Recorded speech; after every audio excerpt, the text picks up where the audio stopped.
Fatos e versões. O que vai impactar na sua vida agora no Café com Política. E no Café com Política de hoje, a gente conversa com o líder do governo na Assembleia Legislativa, deputado estadual pelo PSDB, Gustavo Valadares. Deputado, bom dia. Bem-vindo aqui ao Café com Política mais uma vez. Ei, Adriana, bom dia. Bom dia, Rodrigo. Um prazer mais uma vez estar aqui falando com vocês. E um bom dia também a todos os ouvintes da Rádio Super. Bom dia, deputado. Deputado, queria começar falando com o senhor a respeito de 2022, até porque a gente trouxe há pouco, a agenda do governador de São Paulo, João Dória, ele que está com uma série de eventos e vem aqui a Belo Horizonte para conversar, e também para estreitar esses laços aí, visando a pré-candidatura dele à presidência da República. A gente teve também a participação do presidente do PSDB, Paulo Abiackel, falando que possivelmente o PSDB de Minas apoia a candidatura do governador do Rio Grande do Sul, Eduardo Leite, à presidência da República, mas que não abria mão, por exemplo, ou não descartaria a possibilidade de caminhar junto com o Zema em algum momento, Eu gostaria de saber a opinião do senhor, como que isso está sendo articulado dentro do PSDB, o senhor está acompanhando isso também. Então, Adriana, 2022 já começou em 2021, A coisa se antecipou um pouquinho, até interessante, muito por conta dessas prévias inéditas que o PSDB vem promovendo a nível nacional para escolher seu candidato a presidente da República. A executiva estadual do PSDB daqui de Minas, por sua ampla maioria, definiu como nosso candidato oficial do partido em Minas, às prévias nacionais, o governador do Rio Grande do Sul, Eduardo Leite.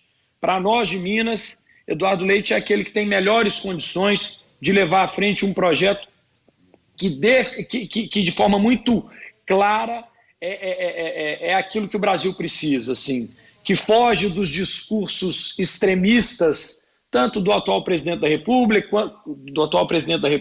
quanto dos candidatos de esquerda e até mesmo de um pré-candidato do PSDB, que tem um discurso um pouco mais extremista, como é o caso do governador João Dória. Então, por ser uma pessoa mais equilibrada, uma pessoa mais ponderada, já experimentada no executivo, já foi prefeito de Pelotas, é governador do Rio Grande do Sul, vem transformando a realidade daquele estado que se encontrava numa situação financeira também muito delicada. Nós de Minas, do partido, do PSDB de Minas, definimos que o nosso candidato às prévias do PSDB é o governador Eduardo Leite.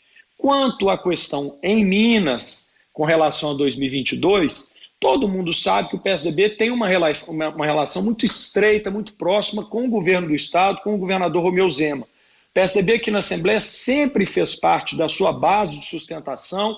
O nosso saudoso deputado Luiz Humberto foi líder do governo logo no início do mandato do governo Zema, eu fui líder do bloco de sustentação, agora estou como líder de governo, enfim, o PSDB sempre esteve como um protagonista nesta sustentação do governo aqui na Assembleia. E, obviamente, por conta disso, temos aí um caminho pavimentado para termos, de repente, termos uma aliança com o governador Romeu Zema.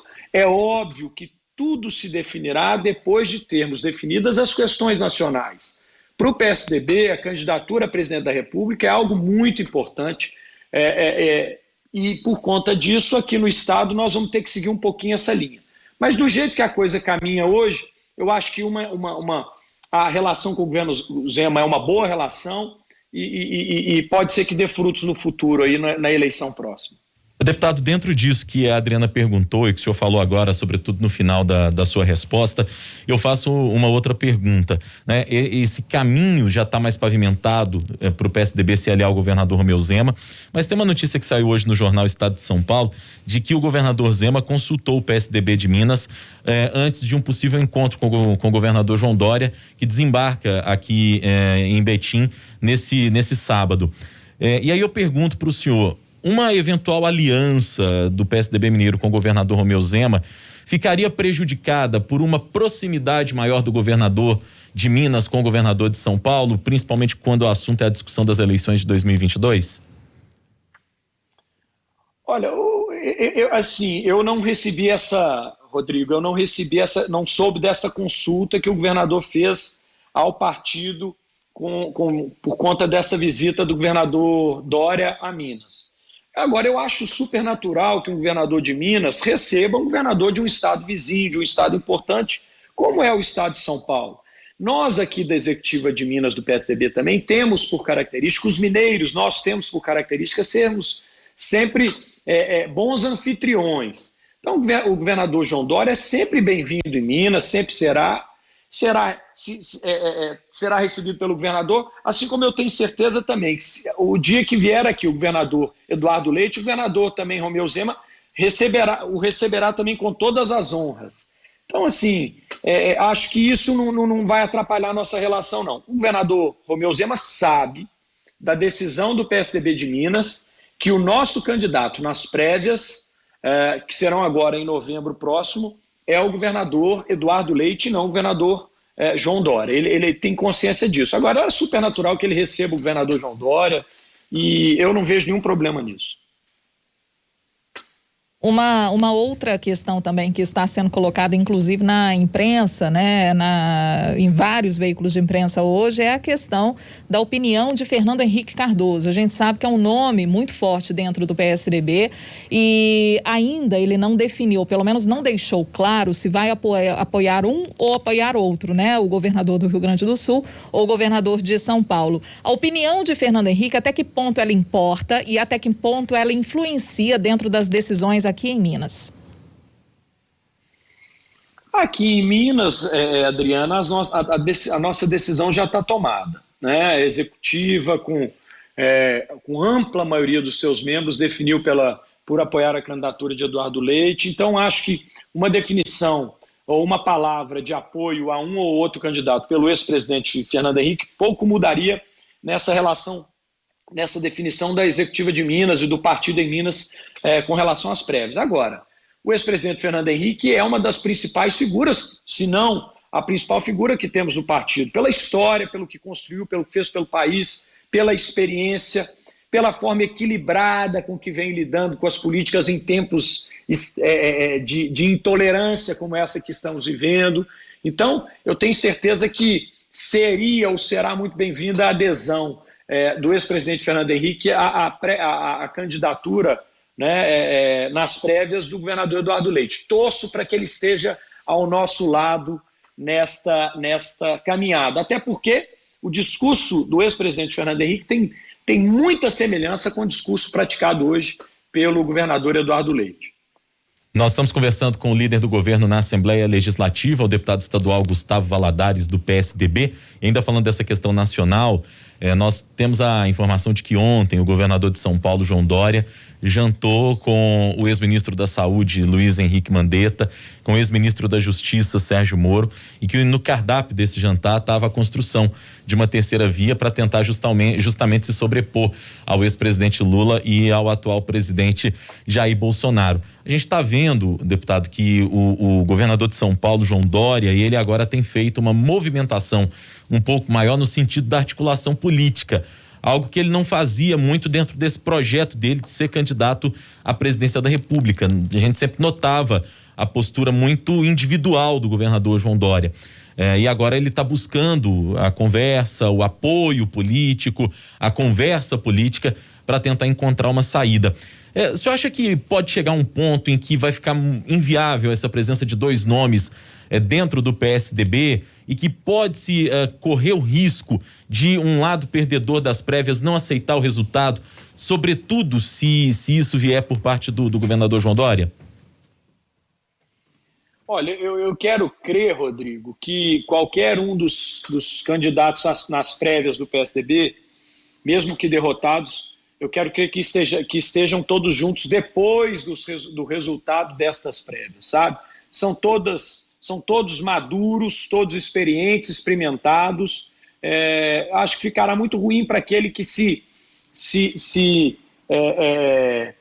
afastar do partido ou mesmo do nosso projeto por conta de uma derrota nas prévias. Eu acho que isso não seria um bom exemplo, mas eu não acredito nisso, não. Eu acho que, independente do resultado, sendo o governador Dória ou sendo o governador Eduardo Leite, aquele que sair derrotado vai estar apoiando o projeto do outro. Espero que seja assim.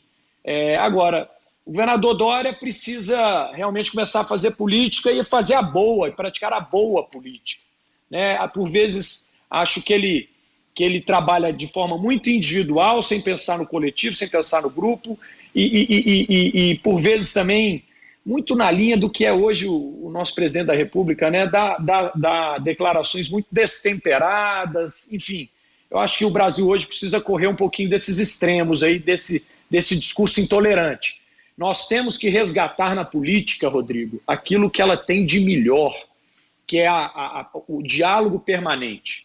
E eu vejo em Eduardo Leite a figura que pode trazer de volta para o centro da política nacional o diálogo, seja com a esquerda, seja com a direita, seja com o centro.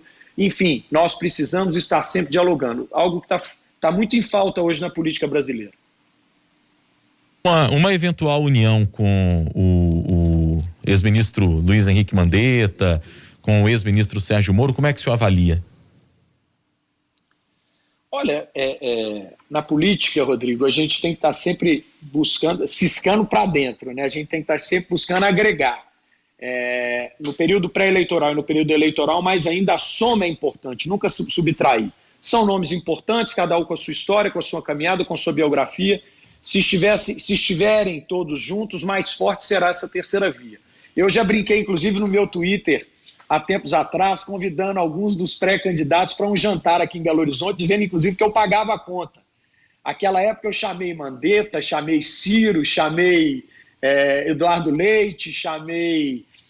o Moro não me lembro se eu chamei, mas a maioria desses nomes colocados eu chamei, falava que pagava a conta. Continuo com esse convite de pé, se todos quiserem... Estou pronto para oferecer um belo jantar, um belo almoço aqui para a gente costurar uma terceira via que tenha condições de oferecer ao Brasil um caminho de tolerância e de diálogo. Agora, deputado, também queria abordar com o senhor algumas questões, né, que estão em andamento lá na Assembleia. Hoje, por exemplo, a gente tem a informação no Jornal Tempo da CPI da CEMIG que vai ter o prazo estendido. Os parlamentares querem saber quem comandou as primeiras tratativas que se iniciaram ali em 2019, com o objetivo de privatizar, né, a empresa, a estatal. Como que o governo tá vendo essa expansão, né, esse prazo sendo estendido, essas investigações, a opinião do ponto de vista do governo? Bem, primeiro que eu estou sendo pego de surpresa com essa notícia, sabe, Adriana? Eu tive uma conversa há 2 dias atrás com alguns membros da CPI e almoçamos juntos há 2 dias atrás e de lá eu não tirei essa notícia de que o prazo seria estendido. Estou tendo essa notícia por vocês agora. Mas mesmo que seja, eu espero que não seja, mas mesmo que seja, o governo está muito tranquilo, a direção da CEMIG tem toda a confiança do governo. Eu tenho conversado e converso muito com a direção da CEMIG, com o seu presidente, com toda a direção. O que há, na verdade, são pontos de vista diferentes com relação ao futuro da empresa. Este governo nunca escondeu que tem como um dos seus princípios a questão da privatização da CEMIG, das empresas do Estado, da Copasa, da Codemig. Não que isso será feito amanhã, depois de amanhã, até porque eu tenho deixado claro, não há hoje uma base de sustentação consolidada na Assembleia com uma posição majoritária pela privatização da empresa.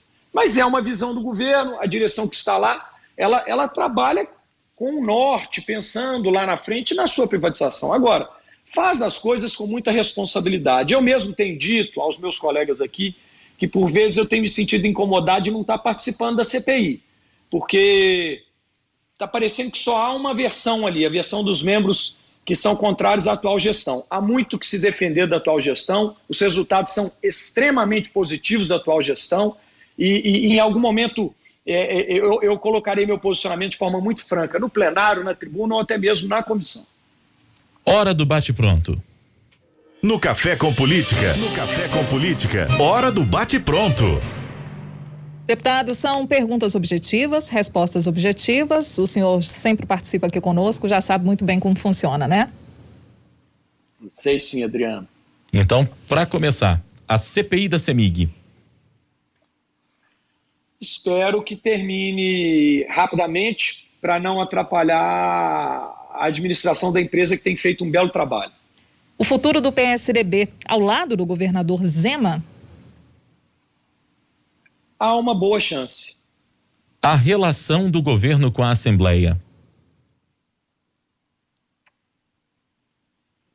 Passa por momentos de turbulências e por momentos de voo em céu de brigadeiro.